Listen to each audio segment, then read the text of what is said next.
बिस्मिल्लाहिर्रहमानिर्रहीम। अजीज तलबा, आज हम 20वां लेक्चर सेकेंड ईयर केमिस्ट्री का पढ़ने जा रहे हैं और हमने चैप्टर 18 स्टार्ट किया हुआ है जिसका नाम था अल्कोहल्स, फिनोल एंड ईथर्स। और आज के लेक्चर में हम दो अहम टॉपिक्स पर डिस्कस करेंगे which is about the phenols and ethers. और हम इसमें नोमेनक्लेचर डिस्कस करेंगे और उनकी प्रिपरेशन को स्टडी करेंगे और at the end we will discuss the reactions of phenol as well as the ethers. तो फिनोल हमें मालूम है कि बेंजीन का फार्मूला होता है C6H6 और हर कार्बन जो है दैट इज sp2 हाइब्रिडाइज्ड और हर कार्बन के पास एक एक हाइड्रोजन मौजूद होती है। अगर कोई एक हाइड्रोजन रिप्लेस होके यहाँ पर OH लग जाए तो that is derivative of benzene और इसको कहा जाता है phenol. So any organic compounds containing one or more hydroxyl groups directly attach with carbon of the benzene ring that is called as the phenols। और ये सिंपल एग्जांपल है और इसको हम बोलते हैं कार्बोलिक एसिड। इसको कार्बोलिक एसिड भी हम कहते होते हैं। It was first obtained by the coal tar by Runge in 1834। So phenol is derived from old name for benzene, phene। तो यहाँ पर ओल्ड नेम बेंजीन का फीन है, साथ OL हम लगा देंगे because this is the alcohol, तो जिससे कहते हैं फिनोल। नोमेनक्लेचर में अगर हम आए तो हमें मालूम है कि जो एरोमेटिक कंपाउंड्स हैं इनके जो कॉमन नेम्स हैं they are very important as compare to IUPAC names, और वो कॉमन नेम इतने अहम हैं कि वो आईयूपीएसी नेम बन जाते हैं। तो अगर हमारे पास OH अटैच है उसको हम फिनोल कहते हैं। इट मीन्स कि फिनोल जो है ये इसका पेरेंट नेम है और बाकी इसके साथ जो सब्स्टिट्यूएंट लगेगा ये that will be considered as a branch. तो जैसे यहाँ पर हम कार्बन नंबरिंग करेंगे जहाँ पर OH अटैच है, दिस इज 1, दिस इज 2, तो इसका नाम हो जाएगा 2 मिथाइल फिनोल, या इसका कॉमन नेम है आर्थोक्रिसोल, क्योंकि ये जो मिथाइल है ये आर्थो पोजिशन पे है OH है। दूसरे नंबर पर अगर मैं इसकी एग्जांपल दूं तो इसका नंबर करेंगे 1, 2 and 3, this name will be 3 methyl phenol और इसका कॉमन नेम है मेटाक्रिसोल। इसी तरह यहाँ पर भी 1 और ये 2, इसका नाम हो जाएगा 2 नाइट्रोफिनोल और इसका कॉमन नेम हो जाएगा आर्थो नाइट्रोफिनोल। यहाँ पर दो OH ग्रुप अटैच, सो 1 और 2, तो इसका नाम हो जाएगा 1,2 बेंजीन डाइओल, या इसको 1,2 डाइहाइड्रोक्सी बेंजीन भी कहते हैं। इसका कॉमन नेम है कैटिकोल। और ये अगर दो OH ग्रुप 1,3 पोजीशन पे हो तो इसको कहेंगे 1,3 बेंजीन डायोल, या इसका कॉमन नेम है रिसोर्सिनोल। इसी तरह अगर OH ग्रुप 1,4 पोजीशन पे हो तो इसका नाम होगा 1,4 बेंजीन डायोल और commonly it is called as hydroquinone, तो इसके कॉमन नेम बड़े अहम है। इसी तरह अगर बेंजीन के साथ ये ग्रुप अटैच है तो इसकी नंबरिंग हम करेंगे 1, 2, 3, 4, 5 एंड 6, तो इसका नाम हो जाएगा 2,6 डाइब्रोमोफिनोल। और ये हमारे पास इसको बोलते हैं नेफ्थलीन, और इसके ऊपर यहाँ अगर इसकी कार्बन नंबर 1 की कंसीडर की जाती तो इसको बोलते हैं 1 नेफ्थोल, या इसको अल्फा नेफ्थोल हम कहते होते हैं।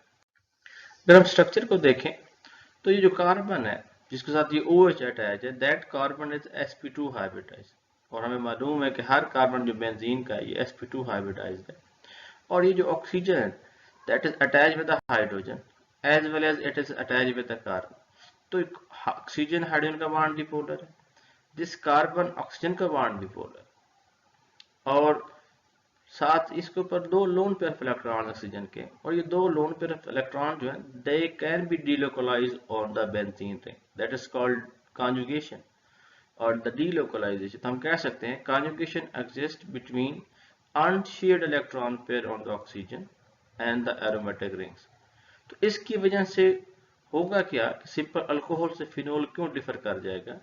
सो a shorter carbon oxygen bond distance, तो ये कार्बन ऑक्सीजन का बॉन्ड डिस्टेंस कम हो जाएगा क्योंकि लोन पेयर यहाँ पे डीलोकलाइज हो सकता है, मींस यहाँ पर डबल बॉन्ड कैरेक्टर डेवलप हो सकता है, और इस डबल बॉन्ड कैरेक्टर की वजह से ये कार्बन ऑक्सीजन का बॉन्ड लेंथ कम हो जाएगी। मोर बेसिक हाइड्रोक्सिल ऑक्सीजन, ये जो लोन पेयर ऑफ इलेक्ट्रॉन है ये किसी प्रोटॉन को पिक कर सकता है, तो ये एज ए बेस काम कर सकता है। और मोर एसिडिक हाइड्रोक्सिल प्रोटॉन, तो ये जिसका हाइड्रोजन है इट्स एसिडिक हाइड्रोजन, क्योंकि after the loss of this proton या जो नेगेटिव आयन है अगर वो स्टेबलाइज हो जाता है बाय द रेजोनेंस, जो इसके ऊपर डीलोकलाइज हो सकता है। फिजिकल प्रॉपर्टीज में phenol is a colourless crystalline poisonous solid with characteristic phenolic order, melting point 45 degree है, बॉइलिंग पॉइंट 182 डिग्री है। मतलब ये हुआ कि जो 45 डिग्री के ऊपर ये मेल्ट हो जाता है। जैसे यहाँ हमारे पास गर्मियाँ होंगी तो 41 डिग्री अगर होगा तो वो मेल्ट हो जाएगा, तो रूम टेम्परेचर पे हम कहेंगे ये मेल्ट हो गया। So it is sparingly soluble in water, forming pink solution at room temperature, but completely soluble above 68.5 degree centigrade. It is poisonous and causes blisters to the skin, तो बहुत ज़्यादा dangerous है, तो अगर स्किन पे होगा तो स्किन को ये ख़राब कर देगा, तो इसलिए इसका मेल्टिंग पॉइंट कम है, 42 डिग्री सेंटीग्रेड इसका मेल्टिंग पॉइंट है। Very important topic of this lecture that is the acidity of the phenol, या इसको हम कह सकते हैं acidic nature of the phenol. तो पेपर में शॉर्ट क्वेश्चन आ जा सकता है कि discuss acidic nature of phenol या फिनोल और मोर एसिडिक देन अल्कोहल, व्हाई।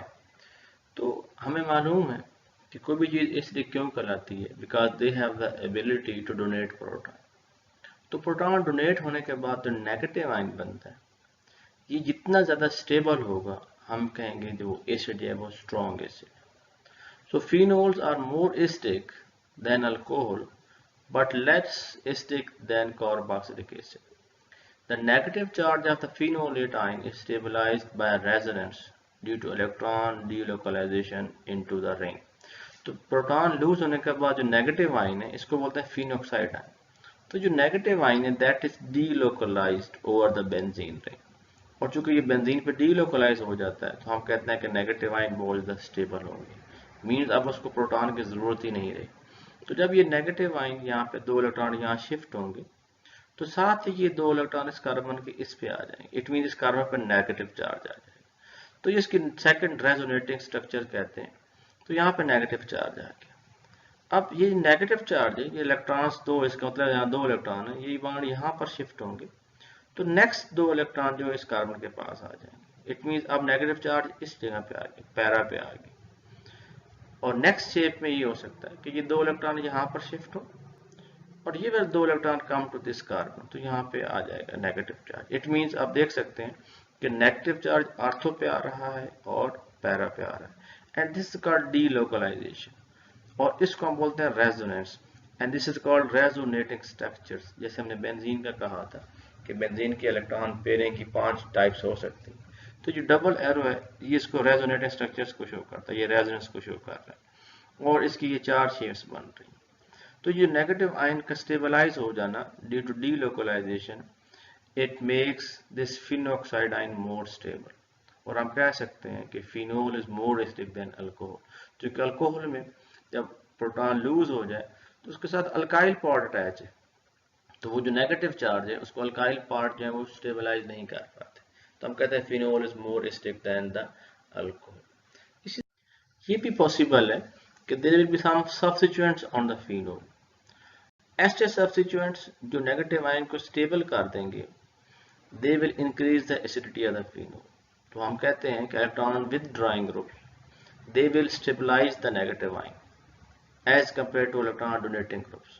तो इलेक्ट्रॉन विथड्रॉइंग ग्रुप अगर अटैच होंगे तो नेगेटिव आयन को ज़्यादा स्टेबल करेंगे और वो ज़्यादा एसिडिक होंगे एज कंपेयर टू फिनोल। जैसे अगर नाइट्रो ग्रुप अटैच हो आर्थो पे या पैरा पे अटैच हो, तो अगर इसकी मैं सेकंड रेजोनेटर स्ट्रक्चर बनाऊं तो जब ये इलेक्ट्रॉन यहाँ पर शिफ्ट होंगे, ये 2 इलेक्ट्रॉन इस कार्बन के दरमियान आएंगे, and these 2 electron will move toward the oxygen. इसका मतलब ये हुआ कि नेगेटिव आयन जो है no it is delocalize over the nitro group, तो इलेक्ट्रॉन डेंसिटी और स्प्रेड होगी और ज़्यादा स्टेबल हो गया। तो हम कह सकते हैं कि आर्थोनाइट्रोफिनोल या पैरानाइट्रोफिनोल जो होगा it will be more acidic as compare to phenol. अगर इलेक्ट्रॉन डोनेटिंग ग्रुप्स होंगे तो वो उसको डिस्टेबलाइज कर देते हैं, तो वो उसकी एसिडिटी को कम कर देते हैं। जैसे आर्थोमिथाइल फिनोल है, हमारे पास जो मिथाइल होता है इलेक्ट्रॉन डोनेटिंग होता है, आर्थोक्लोरो होता है इलेक्ट्रॉन विथड्रॉइंग होता है, इसकी पीके 8.6 है, सिंपल फिनोल की 10 है। मिथाक्सी अगर अटैच होगा इलेक्ट्रॉन डोनेटिंग है तो उसकी पीके बढ़ गई, मीन वीक एसिड हो गया। मिथाइल जो है ये भी वीक एसिडिक हो गया, और क्लोरो अगर क्लोरो ग्रुप होगा तो वो विथड्रॉइंग है। तो वो उसकी एसिडिक स्ट्रेंथ को बढ़ा देगा। इसी तरह अगर नाइट्रो ग्रुप होगा तो उसकी पीके इन सब से कम होगी, मींस कि they will be more acidic as compare to the phenol. अब हमारे पास मुख्तलिफ मेथड्स हैं प्रिपरेशन ऑफ फिनोल के। तो पहला method reaction of benzene sulphonic acid with hydroxide of the phenol. तो हमारे पास अगर ये पे SO3H तो इसको बताया बेंजीन सल्फोनिक एसिड। तो अगर वहां से H रिप्लेस होकर सोडियम लग जाएगा तो कहते हैं sodium salt of benzene sulphonic acid. वो रिएक्ट विद द बेस, तो बेसिक हाइड्रोलिसिस होगी, हाइड्रोलिसिस। तो यहाँ से SO3Na की जगह हमारे पास ON है, यहाँ पर ON लग जाएगा। देन वी जैसे सोडियम फेनॉक्साइड ये सॉल्ट बनता है, फिर हम इसको एसिडिफाई करते हैं और O जो H को पिक कर लेगा and we get the phenol. Second method में हाइड्रोलिसिस ऑफ द क्लोरोबेंजीन, उसी तरह हमारे पास क्लोरोबेंजीन है, इसको हम हीट करते हैं सोडियम हाइड्रोक्साइड के साथ, तो Cl को रिप्लेस करके यहाँ पे ON बन जाता है, sodium phenoxide, and then we acidify that and we get the phenol. Recently बड़ा अच्छा मेथड है हमारे पास acidic oxidation of the cumene. तो बेंजीन के ऊपर अगर ये आइसोप्रोपाइल ग्रुप अटैच हो तो इसको हम क्यूमीन बोलते हैं।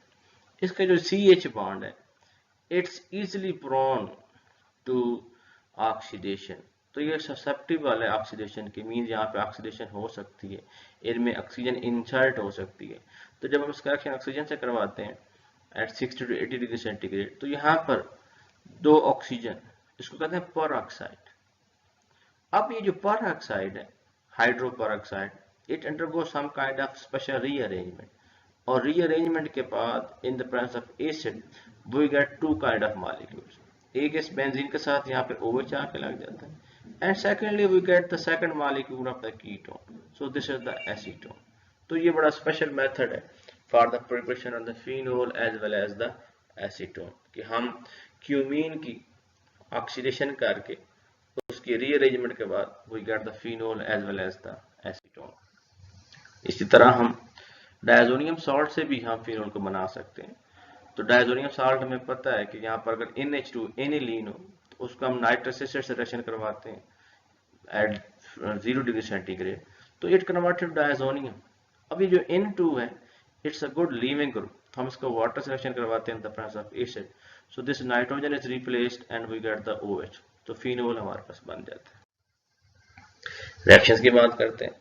तो रिएक्शन में अगर आपको याद हो हमने बेंजीन के चैप्टर में पढ़ा था कि दिस इज मोनो सब्स्टिट्यूटेड, अगर बेंजीन के ऊपर एक ग्रुप लगा हुआ है दिस इज मोनो सब्स्टिट्यूटेड, और अगर हम इसका सेकंड ग्रुप इसका रिएक्शन करवाएंगे तो उसको कहते हैं डाई सब्स्टिट्यूशन। तो डाई सब्स्टिट्यूशन के लिए जो ग्रुप ऑलरेडी बेंजीन पे मौजूद होता है it will decide the orientation of second electrophile. तो यहाँ पर तीन पॉसिबिलिटीज होती हैं, आपको पता है, ये ऑर्थो पोजीशन है, ये दो इसकी मेटा पोजीशन होती हैं और एक पैरा पोजीशन होती है। And we know that we divide these groups into two categories, ortho para directing groups। तो ऐसे ग्रुप्स होते हैं जो अगर बेंजीन पे मौजूद हो so they will direct the incoming electrophile at ortho position as well as the para, तो उनको बोलते हैं ऑर्थो पैरा डायरेक्टिंग। और कुछ ऐसे ग्रुप्स भी होते हैं बेंजीन के ऊपर जो मेटा डायरेक्टिंग होते हैं, जो आने वाले इलेक्ट्रोफाइल को मेटा पोजिशन पे भेजते हैं, तो उनको हम मेटा डायरेक्टिंग ग्रुप्स कहते हैं। तो हमारे पास जो फिनोल है जो OH ग्रुप होता है that is ortho para directing, number one, and number second they increase the reactivity of the benzene, क्योंकि अभी हमने पिछली स्लाइड में पढ़ा है कि इसका जो नेगेटिव चार्ज है because of this resonance negative charge comes at the ortho as well as the para। तो चूंकि नेगेटिव चार्ज ऑर्थो और पैरा पे होता है इसलिए ये आसानी से इलेक्ट्रोफाइल को पिक करते हैं, तो हम कह सकते हैं that is ortho para directing. तो यहाँ पे या जो इलेक्ट्रोफाइल ऑर्थो पे आ सकता है या पैरा पे आ सकता है। तो हम कह सकते हैं हर एक जो फिनोल के रिएक्शन होंगे that we will get the ortho product और द पैरा प्रोडक्ट। और अभी मैंने बात की कि जो फिनोल है it is more reactive as compare to benzene. क्यों? क्योंकि बेंजीन के ऊपर जब OH लग जाएगा तो OH ग्रुप होता है दैट इज एक्टिवेटिंग, तो ये रिएक्टिविटी को और इंक्रीज कर देता है। तो हमारे पास वो कंडीशन जो बेंजीन के लिए चाहिए होती थी, अगर हम वही रिएक्शन फिनोल से करवाते हैं तो हमें थोड़ा माइल्ड कंडीशन चाहिए होती है। जैसे हम नाइट्रेशन के लिए हम कंसंट्रेटेड सॉल्यूशन ऐड करते हैं, यहाँ पे हम डाइल्यूट यूज कर सकते हैं। सल्फोनेशन के हम सल्फ्यूरिक एसिड यूज करते थे, यहाँ पर सल्फ्यूरिक एसिड यूज करते हैं। हैलोजिनेशन के लिए हम हैलोजन करेक्शन करवाते थे इन the presence of catalyst FeX3। यहाँ पर सिंपल अगर हम हैलोजन सिलेक्शन करवा दें तो फिनोल की हैलोजनेशन हो जाती है अर्थ और पैरा पे। इसी तरह अल्काइलेशन के लिए हमारे पास ये कंडीशन चाहिए होती है इन the presence of AlCl3। Acylation की आसानी से हो जाती है एज कम्पेयर टू बेंजीन, और नाइट्रोसेशन जो होता है ये फिनोल में हो पा रही है, बेंजीन में आसानी से नहीं होती। रिएक्शंस में हमारे पास बड़ा अहम रिएक्शन दिया हुआ है, रिएक्शन में sodium metal carboxylation of phenol, कि हमारे पास सोडियम सॉल्ट ऑफ फिनोल जो है इस रिएक्शन हम करवाते हैं कार्बन डाइऑक्साइड के साथ, दैट्स कॉल्ड कोल्ब रिएक्शन, और इसको बोलते हैं कार्बोनेशन ऑफ फिनोल। तो इससे हमारे पास कार्बोक्सिलिक एसिड बनता है। लो टेम्परेचर पे अर्थ प्रोडक्ट बनती है, हाई टेम्परेचर पे पैरा प्रोडक्ट बनती है। तो हम कह सकते हैं this is called as thermodynamic control, कि टेम्परेचर चेंज से चीजें चेंज हो रही हैं। ये उसका रिएक्शन है। यहाँ पर OH अगर होगा तो ये फिनोल है, अगर वहां से H हट के यहाँ पे सोडियम लग जाएगा तो इसको बोलते हैं सोडियम फिनॉक्साइड, ये सॉल्ट है। We react with the carbon dioxide 15 degree पे करवाएं तो हमारे पास we get the sodium salt of benzoic acid at earth, और अगर आप 240 पे हीट करते हैं तो दिस इज पैरा पोजीशन, और फिर हम ज़ाहिर इसकी एसिडिफाई करेंगे तो यहाँ पर जो ONA है सॉल्ट है, यहाँ पे एसिड बन जाएगा। तो इसे कहते हैं आर्थो और you can say the para hydroxy benzoic acid. तो हमारे पास बेंजोइक एसिड बन रहा है। आखिरी इसमें टॉपिक है difference between phenol as well as the alcohol. तो मेजर डिफरेंस जो है मैं जरा पढ़ लेता हूँ। Compound in which hydroxyl group is attach to as alkyl group, हम इसको अल्कोहल कहते हैं। अल्कोहल और hydroxyl derivatives of the alkane, हमें मालूम है कि एलिफेटिक पार्ट के साथ OH अटैच होता है। Compound in which one hydrogen of water is replaced by the alkyl group, जैसे वाटर का फार्मूला H2O है तो एक ऑक्सीजन के साथ 2 H लगे हुए हैं, अगर एक H की जगह अल्काइल ग्रुप लग जाएगा तो हमें मालूम है that is the alcohol. General formula ROH है। अल्कोहल में be monohydric, polyhydric depending on the number of OH groups. हमें मालूम है अगर एक OH अटैच हो उसको मोनोहाइड्रिक बोलते हैं, अगर 2 OH अटैच हो उसको डाइहाइड्रिक बोलते हैं। Lower alcohol are generally colourless liquids because of intermolecular force which is the hydrogen bonding. Alcohols have a characteristic sweet smell and burning taste. तो ये burning taste होता है, ये गले में बर्न करता है, फील होता है। They are readily soluble in water, but solubility decreases in higher alcohols. तो methyl alcohol, ethyl alcohol, propyl alcohol, क्योंकि अल्काइल पार्ट इंक्रीज हो रहा है इससे इसकी जरा solubility कम होती है। Alcohol react with other reagents in two ways.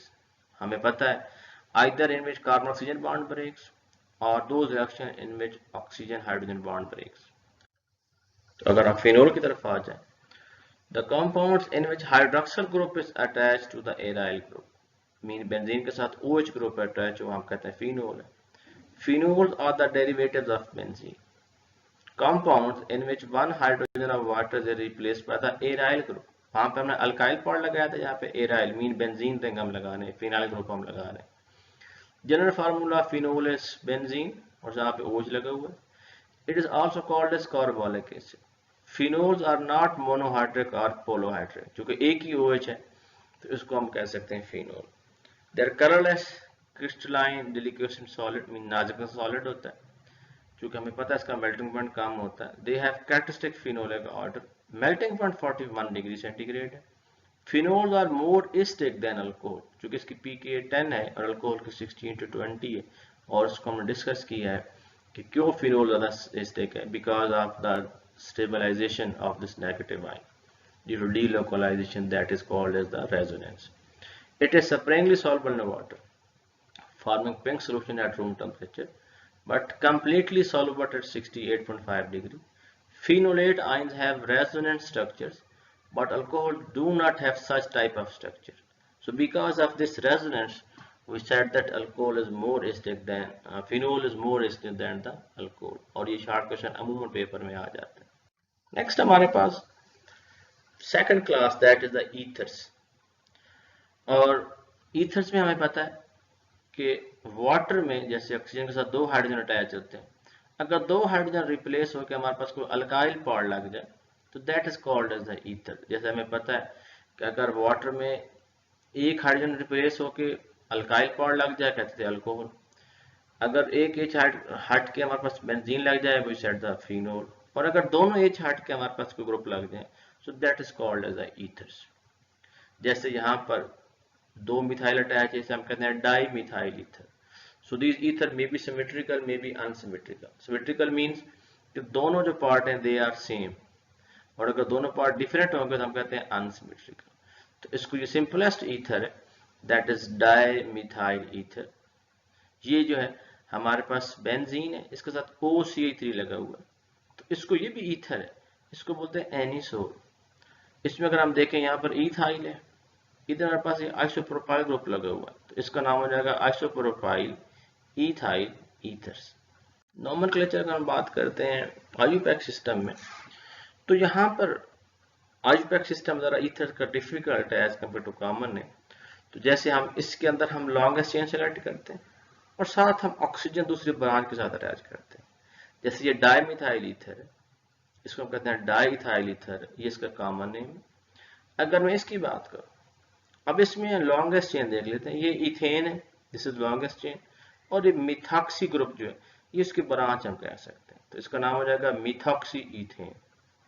इसी तरह अगर मैं बात करूं तो ये 4 मेंबर रहेंगे, ये ऑक्सीजन है, ये मिथाइल है, तो ये इसकी ब्रांच बन जाएगा, तो इसका हम कह सकते हैं मिथॉक्सी ब्यूटेन।